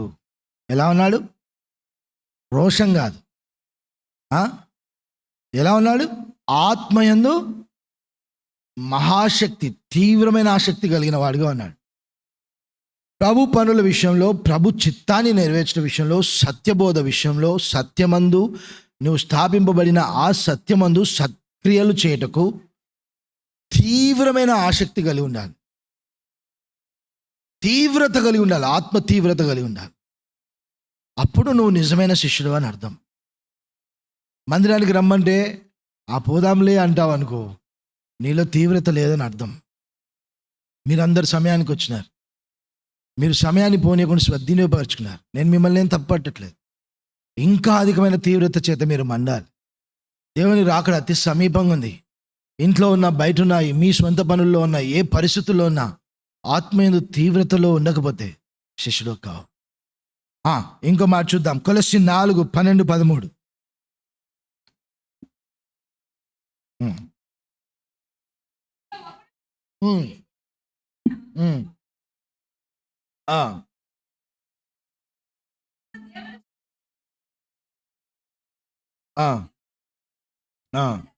సంపూర్ణులను సంపూర్ణ నిశ్చయత కలిగిన వారమే ఉండాలంట. ఒక విశ్వాసి శిష్యుడైతే సంపూర్ణుడును సంపూర్ణ నిశ్చయత గలవాడే ఉండాలంట. ఉందా? ఒక ఒక ఒక ఆయనను అడిగినాం, అన్నా పెళ్లి చేసుకునే ముందు చెప్పినాడు ఏమనంటే, దేవుని చిత్తమే అన్నా, అస్సలు పెళ్ళి ఎలా జరిగిందంటే అన్నా, అసలు డబ్బులు లేవన్నా, జరిగిపోయిందన్నా. సంవత్సరం తర్వాత అన్న దేవుని చిత్తమో కాదు అన్న అంటున్నాడు. పెళ్ళి అయిపోయినాక, బిడ్డ పుట్టిన తర్వాత దేవుని చిత్తం అని ఎప్పుడు చెప్పొద్దన్నా, బాబా చెప్పొద్దు. పెళ్ళి అయ్యేటప్పుడు ఎవరు ఆశ్చర్యంగా జరిగిందన్న, రూపాయి లేదన్నా, పెళ్ళి చేసేసినాడు దేవుడు. పెళ్ళి అయిన తర్వాత ఈ దేవుని చిత్తం అననే అనద్దు. సంపూర్ణ నిశ్చయిత ఉంటే నువ్వు ఎప్పుడు అలా మాట్లాడవు. ఎందుకు విశ్వాసులు, సేవకులు సంపూర్ణ నిశ్చయితలోనికి రాలేకపోతున్నారు అంటే శిష్యత్వం మర్చిపోయినాం. ఒక శిష్యుడు ఎప్పుడు అభ్యాసం దేంట్లో ఉంటుందంటే సంపూర్ణ నిశ్చయితలోనికి రావడానికి అభ్యాసం. నువ్వు దేవుని స్వరం విన్నావా? సంపూర్ణ నిశ్చయితను అభ్యాసం చేయాలి. ఎప్పుడు ఎంతైనా కూడా చలించం. ఇంకా పౌలు అంటా ఉన్నాడు, మీరు ఏడ్చి నా గుండె నేర బద్దలు చేస్తారు, దీని కొరకు పిలువబడ్డాడు, చావుకైనా సిద్ధమే, ఎక్కడ కూడా కదలలే. సంపూర్ణ నిశ్చయిత ఉంది. దేవుని స్వరం వింటే కలవరం ఉండదు నీకు, అసలు ఆ యొక్క అనుమానం నీ జీవితంలో ఉండదు. పూర్ణ నిశ్చయిత, సంపూర్ణుడుగా ఉంటావు, నిశ్చయిత కలిగి ఉంటావు. పూర్ణ నిశ్చయిత ఉంటుంది, కొంచెం కూడా తగ్గవు. కానీ విశ్వాసంలో ఇది తక్కువగా కనబడుతుంది. మరి తక్కువ కడితే ఇది సూర్యుని కింద, ఇది వ్యర్థమే కదా. దేవుని జ్ఞానాన్ని అనుసరించి నడిచినప్పుడు లోక జ్ఞానానికంటే శ్రేష్టమైన అనుభవాలు నీలో ఉండాలి కదా. ఎందుకు లేవు? లోకానుసారంగా నడిచినట్లే దేవుని జ్ఞానాన్ని అనుసరించి, దేవుని చిత్తాన్ని అనుసరించి, దేవుని స్వరాన్ని విన్నాక కూడా నీ జీవితము లోక జ్ఞానాన్ని అనుసరించి నడిచినట్టు ప్రభావితమే ఉంటే ఇక నువ్వు నిజంగా దేవుని స్వరం విన్నావా లేదా అని అనుమానపడాల్సిందే కదా. దేవుని రాకడలో ఎత్తబడేవారు ఆయన ప్రధాన దూత శబ్దం ఎవరు వింటారంటే అనుదినం దేవుని స్వరాన్ని వినేవారు వింటారు. ఆ స్వరం విన్నవారే సంపూర్ణులను, అనునాయులను, పూర్ణ నిశ్చయిత కలిగిన వారే ఉంటారు. అలాంటి వారు ఎత్తబడతారు. అభ్యాసం ఉందా? చాలా వాక్యం తెలుసు, నువ్వు ఉదయం రాత్రి దేవుని వాక్యాన్ని ధ్యానిస్తున్నావు, కంటత కూడా తెలుసు. సువార్తలో మైక్ ఇస్తే నువ్వు అదిరిపోయేలాగా సువార్త కూడా చెప్తావు. నీ జీవితం కూడా చాలా బాగుంది. శిష్యుడు అయ్యావా? ఈ సంపూర్ణ నిశ్చయితలోకి రాగలిగినావా? ఇదే కదా ఒక సేవకుడు మీలో కనబడడానికి ప్రయాసపడేది. సంఘము నీ నుంచి, నీ సహోదరుడు నీ నుంచి ఆశించేది. అందుకే కదా నీ కొరకు ప్రయాసపడుతున్నాడు. ఒక సహోదరుడు నువ్వు సంపూర్ణ సిద్ధిలోనికి రావడానికి తాను తగ్గుతున్నాడు, నిన్ను హెచ్చిస్తున్నాడు, తాను నిన్ను తనకంటే ఎక్కువగా భావిస్తున్నాడు. అందుకే కదా ఈ అవకాశాన్ని, ఈ దీవెనను, ఈ అనున్యాయాన్ని, ఈ యొక్క మాన్యమైన దాన్ని నువ్వు నిర్లక్ష్యం చేస్తే ఎత్తబడే గుంపులో ఉండడం కష్టం. చాలా భయంకరం, చాలా భయంకరం. స్త్రీలకు ఒక రిజర్వేషను, పురుషులకు ఒక రిజర్వేషను, చిన్నపిల్లలకి రిజర్వేషను, అవిటి వాళ్ళకి రిజర్వేషను, ఇలా ఏం లేవు ఎత్తబడే గుంపులో. అందరం సంపూర్ణ నిశ్చయత పొందితేనే అలా అమర్త్యతను ధరించుకుంటాం. అవునా కాదు? ఈ మట్టి ఘటములు అలా శిథిలమైపోతూ మనం పరమునకు ఎత్తబడుతున్నప్పుడు అమర్త్యత ధరిస్తాం. ధరించాలంటే ఈ అనుభవం ఉండాలి. ఇంకో మాట చూద్దాం. సంఖ్యాకాండం 32 అధ్యాయం 17వ వచనం.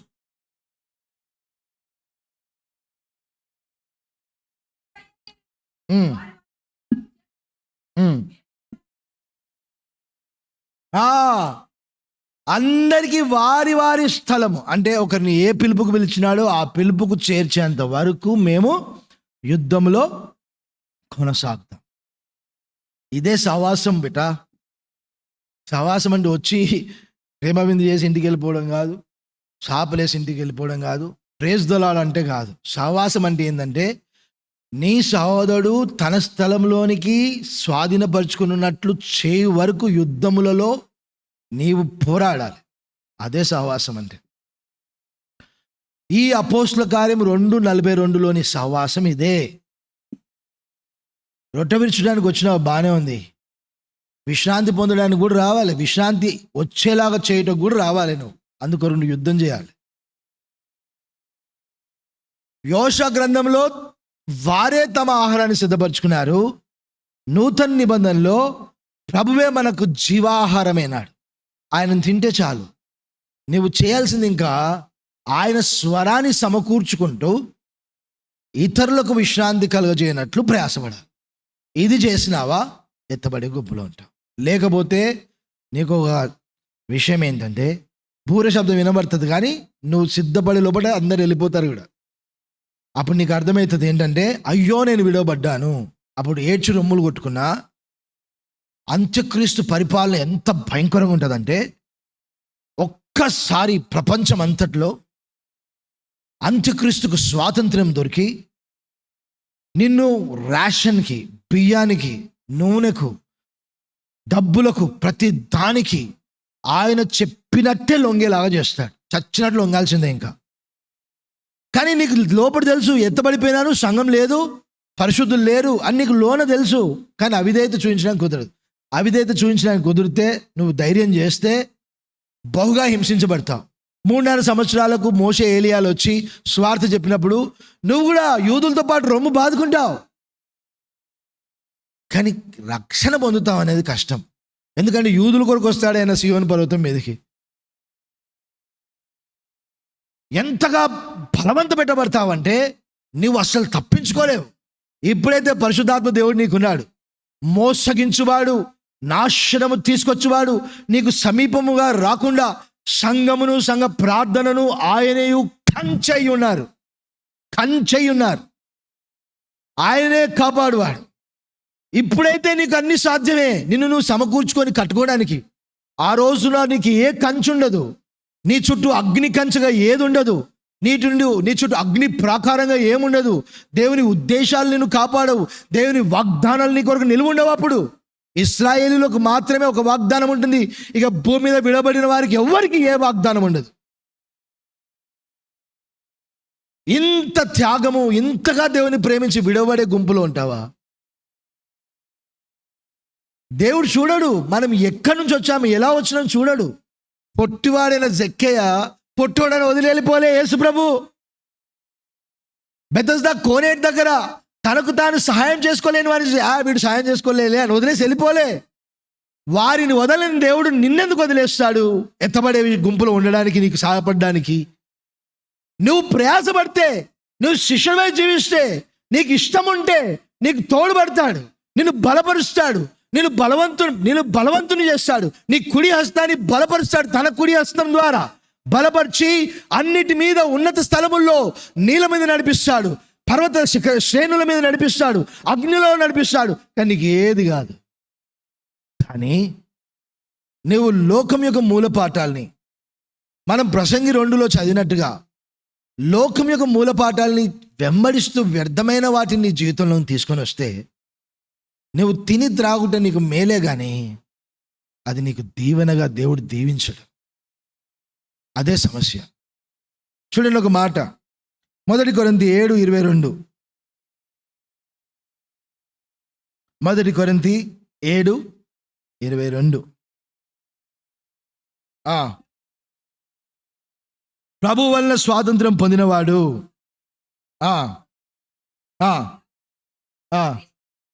చూడండి, ప్రభువుకు క్రీస్తుకు దాసుడుగా నిన్ను నువ్వు అభ్యాసం చేసుకున్న నాడే నువ్వు నిజమైన శిష్యుడు. ప్రభు చేతనే పిలువబడ్డావు కదా.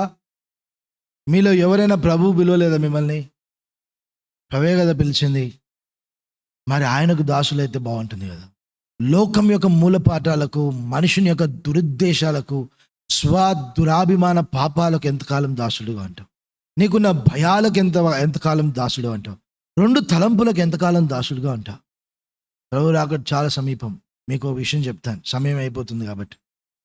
సామెతల గ్రంథం 30వ అధ్యాయం 8-9 చదువుదాం కలిసి. ఇది చాలా ప్రాముఖ్యమైన ప్రార్థన. నువ్వు మోసపోయి విడవబడకూడదంటే నువ్వు చేయాల్సిన ప్రార్థన ఇది. సామెతలు 30:8-9. వ్యర్థమైన వాటిని, అబద్ధములను నాకు దూరంగా ఉంచి ప్రభువా. ఐశ్వర్యం నేను నాకు దయచేయకు. తగినంత చాలు ప్రభువా, నాకు తగినంత చాలు. ఎక్కువైన ఎడల కడుపు నిండిన వాడిని నిన్ను విసర్జిస్తానేమో, ఎవడని అందునేమో, లేక బీదనై దొంగిలిన దేవుని నామని దూషిస్తానేమో. మీకు తెలుసా దొంగిలి వాళ్ళు చాలామంది ఉన్నారని? కొంతమంది ఏమో దొంగిలిస్తారు, కొంతమంది ఏమో ఎవడని అంటారు. అది లోకం వల్ల కలిగింది. నిజమైన ప్రార్థన ఏంటంటే, వ్యర్థతను, అబద్ధమును నాకు సమీపంగా రానియకు ప్రభువా అని ప్రార్థించటం. నీకున్న ఒక ఆశ ఉంది, నీకు కుటుంబంలో ఒక పరిస్థితి ఉంది, నువ్వు దానికి ఒక పరిష్కారం ఆలోచించినావు. కానీ నువ్వు చేయాల్సిన ప్రార్థన ఏంటంటే, ప్రభువా వ్యర్థతను, అబద్ధమును నా జోలికి రానివ్వకు. ఎప్పుడైనా చేసావా? ఈ ప్రార్థన చేసి చూడు, నీ జీవితం ఎంత మారిపోతుంది.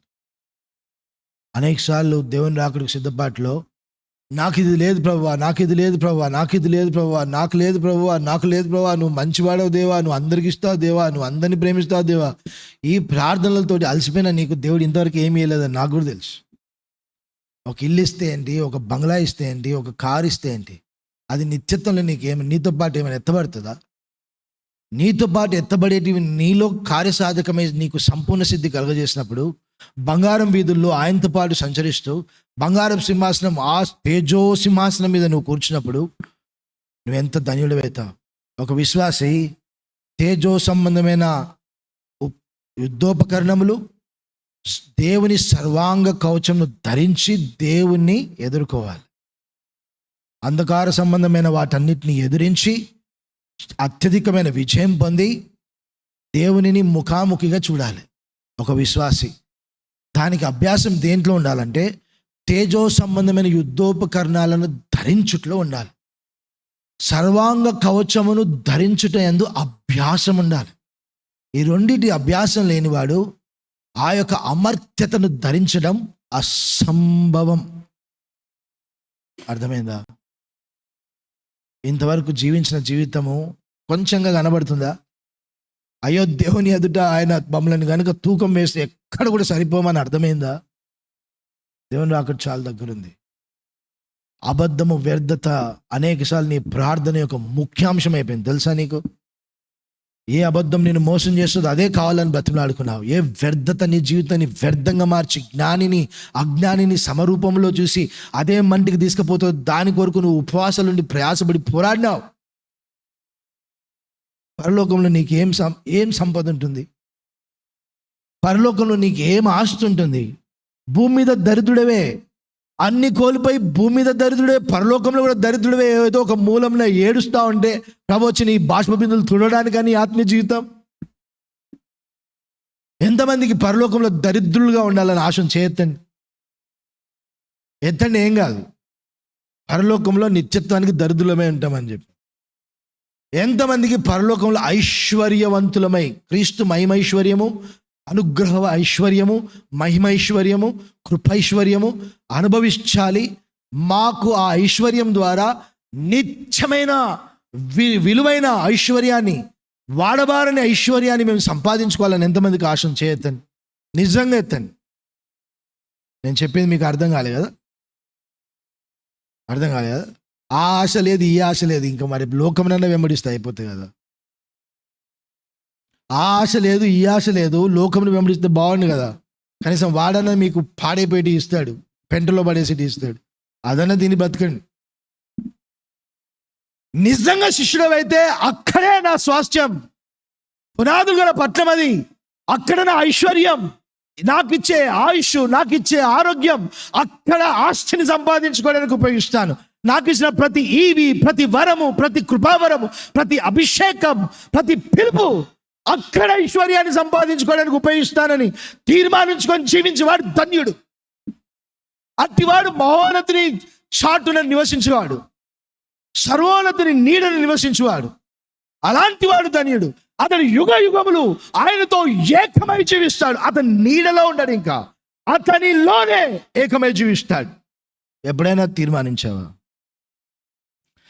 నిన్ను వ్యర్థత వెంబడించింది, నువ్వు వ్యర్థతను వెంబడించినావు. నిన్ను అబద్ధం వెంబడించింది, నువ్వు కూడా అబద్ధాన్ని వెంబడించినావు. ఏమంది వ్యత్యాసం? పోరాడాల్సింది అబద్ధంతోనే, పోరాడాల్సింది వ్యర్థతతోనే, పోరాడాల్సింది మోసగించే వాటితోనే. కానీ వాటికి లొంగిపోయి ప్రభువుతో పోరాడుతున్నావు, దేవుని ఆత్మతో పోరాడుతున్నావు. దానిని యాకోబు పెనుగులాట అంటున్నావు. మోసగించుకోకపోతే ఏం చేస్తున్నావు? నిన్ను నువ్వు మోసగించుకుంటున్నావు. దేవుని ఆత్మతోది వద్దన్న దాన్ని, ప్రభా నాకు కావాలి, నాకు కావాలి, నా పిల్లలకు కావాలి, వీరికి కావాలి, దానికి కావాలి, ఇది ఉంటే ఇంత బాగుంటుంది అని దేవునితో పోరాడుతున్నావు. కానీ వ్యర్థతతో పోరాడలేదు, అబద్ధంతో పోరాడలేదు. ఏ రోజైతే తీర్మానం తీసుకొని శిష్యుడివై వ్యర్థతను తిరస్కరిస్తావు, అబద్ధమును తిరస్కరిస్తావు, నువ్వు శిష్యుడు అవుతావు. ప్రతిరోజు ఈ అభ్యాసం ఉండాలి. చేస్తావా? నిజంగా చేస్తావా? ఎంతమంది నిజంగా ఈ యొక్క ప్రయాసం చేస్తారు చెప్పండి. చేతన్ అభ్యాసం చేస్తారా? మీకు వద్దా ఈ అభ్యాసం? సిగ్గు అనిపిస్తుందా? దేవుని ఇంటికి వస్తే మీరు పెద్దోళ్ళు అయిపోయినారా? చేద్దాం. నిజంగా అభ్యాసం చేస్తాను, నిజంగా అభ్యాసం చేస్తాను. ఎందుకు భయం? శిష్యుడు కావద్దనుకుంటే ఇంకా ఏం చెప్పాలి? చూడండి 2 పేతురు 3:18.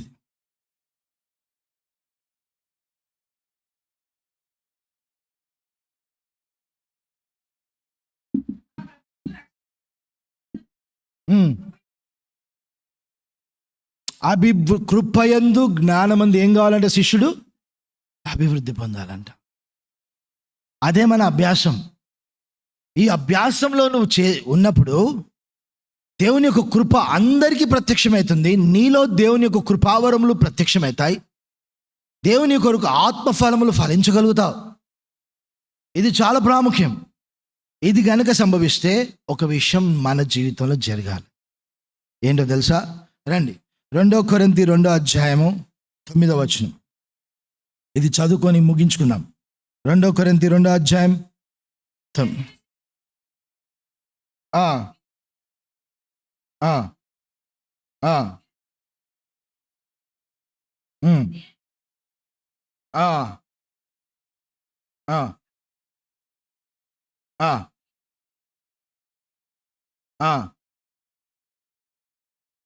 శిష్యుడికి సాతాను తంత్రాలు ఏంటో బాగా స్పష్టంగా తెలిసిపోతాయి. శిష్యుడికి సాతాను తంత్రం ఏంటో తెలిసిపోతుంది. ఈ సాతాను తంత్రం తెలిసిన వారు ఏం చేస్తారంటే ఎవరిని క్షమించాలో వారిని క్షమిస్తా అంటారు. సాతానుకు సిగ్గు కలగడానికి. మళ్ళీ ఒకసారి చదువుదాం అదే మాత్రం.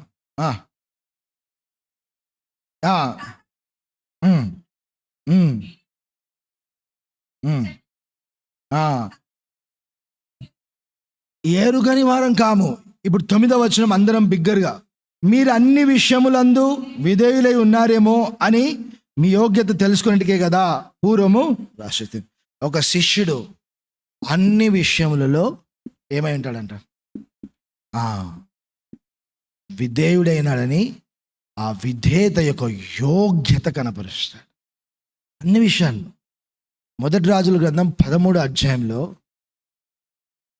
వృద్ధుడైన ప్రవక్త, చిన్న ప్రవక్త ఉన్నాడు. చదవడానికి సమయం లేదు, చెప్తా వినండి.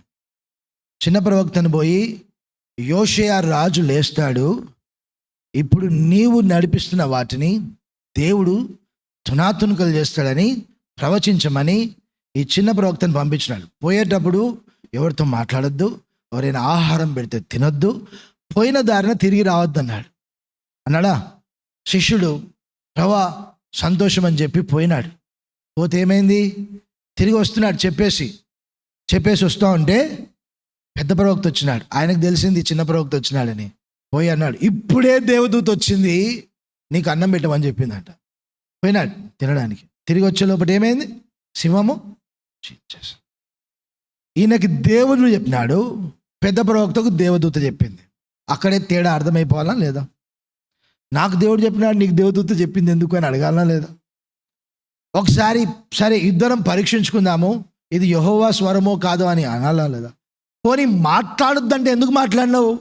అయ్యో ప్రభా, నేను నువ్వు మాట్లాడొద్దంటే ఈయన నన్ను పలకరించినాడు, నేను మాట్లాడాల్సి వచ్చిందని ఒకసారి నాకు క్షమాపణ కోరినావా?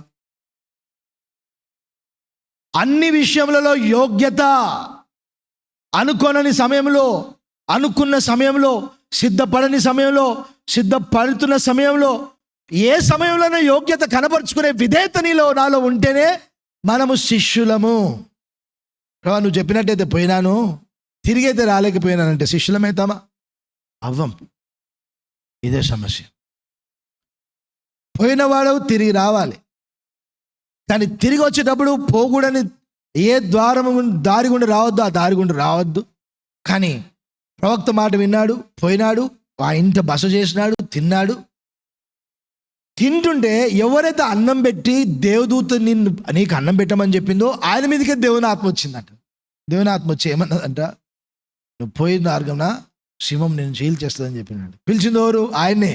ఆయన మీదకి వచ్చింది పరిశుద్ధాత్మ దేవుడు. రావద్దు కదా, చిన్న ప్రవక్తను మోసం చేసినాడు కదా, రావద్దు కదా. కానీ నీవు యోగ్యత కనపరుచుకోనని కారణాన్ని బట్టి అతని మీదకి వచ్చింది. అందుకే విశ్వాసి శిష్యుడవైతే యోగ్యత అన్ని విషయాల్లో కనపరుచుకోవడానికి ప్రయత్నం చేయి.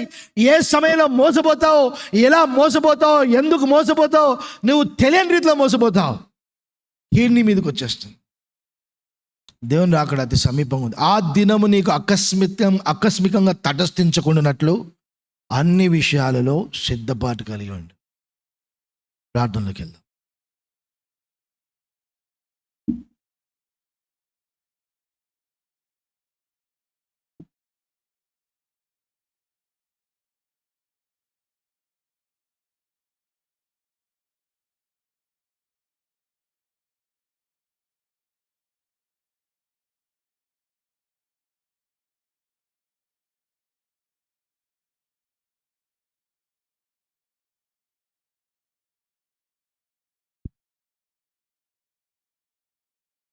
మా తండ్రి, కృపా సత్య సంపూర్ణ దేవ, పరిశుద్ధమైన పాదం కనుమూస్తాం చెల్లించున్నాం. సర్వాధికారి అయిన దేవ, సర్వ సృష్టికర్తమైన తండ్రి వందనముస్తాం చెల్లించున్నాం. తండ్రి, ఉదయకాలం నుంచి ఇప్పటి వరకు మీ పరిశుద్ధమైన సన్నిధి మాతో ఉంచినారు. వందనముస్తాం చెల్లించున్నాం. తండ్రి, రాత్రి వేళ మీ పాదం సన్నిలో నా యెహోషువ గ్రంథం 1వ అధ్యాయం నుంచి మీరు మాట్లాడుతూ వచ్చింటే లేఖన భాగాలకై స్తోత్రం చెల్లించున్నాం. తండ్రి, మీరు వారికి విశ్రాంతి కలుగజేయాలని చెప్పి సెలవిచ్చిన రీతిని బట్టి స్తోత్రం చెల్లించున్నాం. తండ్రి, సహోదరులకు విశ్రాంతి కలుగజేసేటి వారుగా నైనా ఉండాలని చెప్పి మీరు సెలవిచ్చిన లేఖన భాగాలకై స్తోత్రం చెల్లించున్నాం. తండ్రి, అంతేకాకుండా బుద్ధిగల కన్యక నైనా తండ్రి శిష్యురాలుగా మార్చబడని చెప్పి సెలవిచ్చినారు. తండ్రి, శిష్యురాలు తోటి వారికి విశ్రాంతి కలుగజేయమని చెప్పి మీరు సెలవిచ్చినారు. వందనము స్తోత్రం చెల్లించున్నాం. తండ్రి, లేఖనాలను మా జీవితాలకు అన్వయించుకుంటూ మేము కూడా ఆ విధంగా జీవించే భాగ్యములో మమ్మల్ని కూడా ఉంచున్నాం. సంఘముగా లేఖనాలను మా జీవితాలకు అన్వయించుకుంటూ మీ కొరకు జీవించే భాగ్యములో ఉంచున్నాం. తండ్రి, లేఖనాలను మా జీవితాలకు అన్వయించుకోకుండా తండ్రి ఎక్కడెక్కడ తప్పిపోతున్నామో మీరే మమ్మల్ని దర్శించవలసిన కృపంచున్నాము. తండ్రి, మీరు సెలవిస్తూ వచ్చినారు, ఆ విధంగా దేవుని యొక్క ప్రేమను, లోతును, పొడవు, ఎత్తు, వెడల్పును మీరు గమనించదని చెప్పి మీరు సెలవిచ్చండి లేఖన భాగాలకై స్తోత్రం చెల్లించున్నాము. నేను ఆ రీతిలో దేవుని యొక్క ప్రేమను మా జీవితాలకు అన్వయించుకుంటూ ముందు సాగి భాగ్యంలో ఉంచవలసిన కొరకుంటున్నాము. తండ్రి కరుణించవలసిన, కనికరించవలసిన కొరకుంటున్నాము.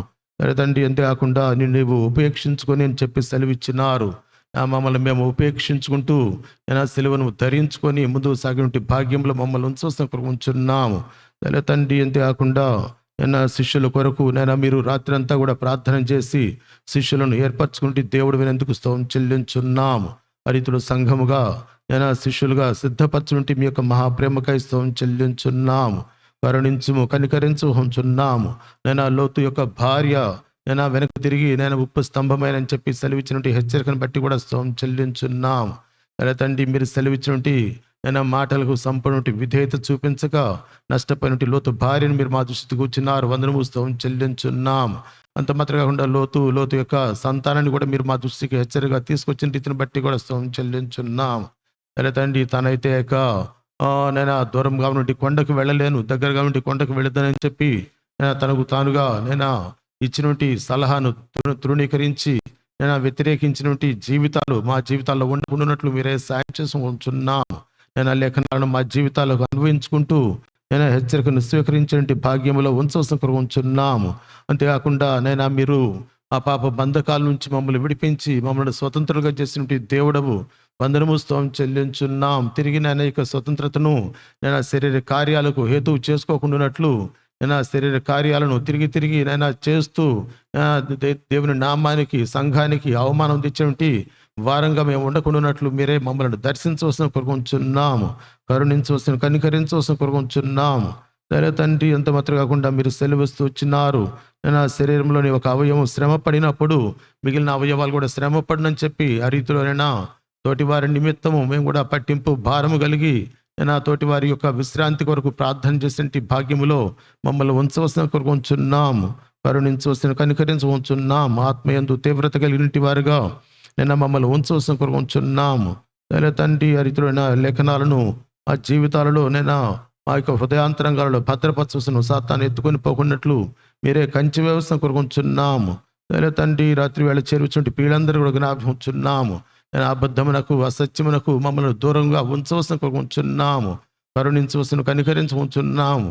తండ్రి లోకానికి, పాపానికి మమ్మల్ని దూరంగా ఉంచవలసిన కొరకుంటున్నాము. వృత్తులు, ఉద్యోగాలు, వ్యాపారాలకు వెళ్ళి తండ్రి అసత్యానికి, అబద్ధాలకు ఎంతో కలిసిపోయేటువంటి వారంగా ఉండగా మమ్మల్ని మీరే భద్రపరచ ఉంచున్నాము.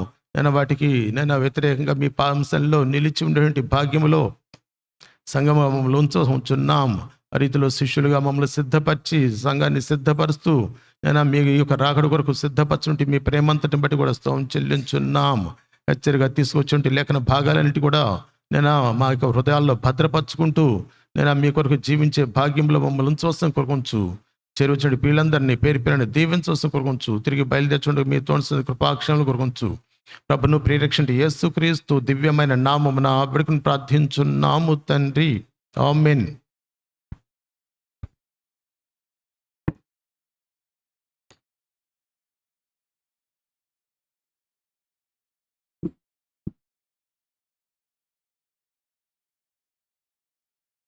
రేపు ఉదయకాలము 10 గంటలకు ఉపవాస ప్రార్థన ఉంటుంది, గమనించి రాగలరు.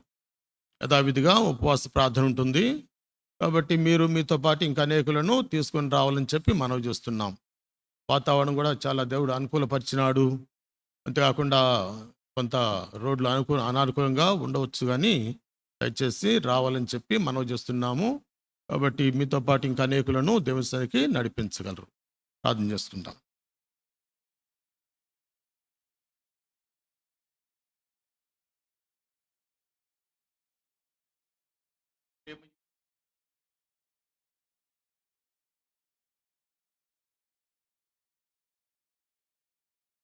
కాక ఆమేన్.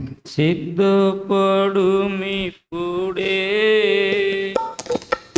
ఆయుధము పట్టుకో, సిద్ధపడుమిప్పుడే ఆయుధము పట్టుకో,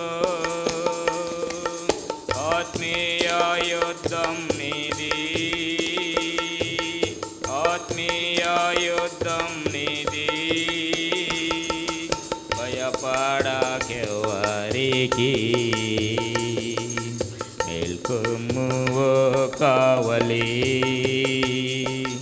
యేసుని యోధుడావు పోరాడవాలే నీవే పోరాడవాలే నీవే ప్రభు శక్తితో పోవాలెన్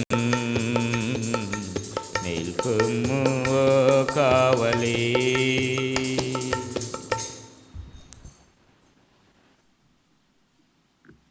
ప్రైజ్ లార్డ్.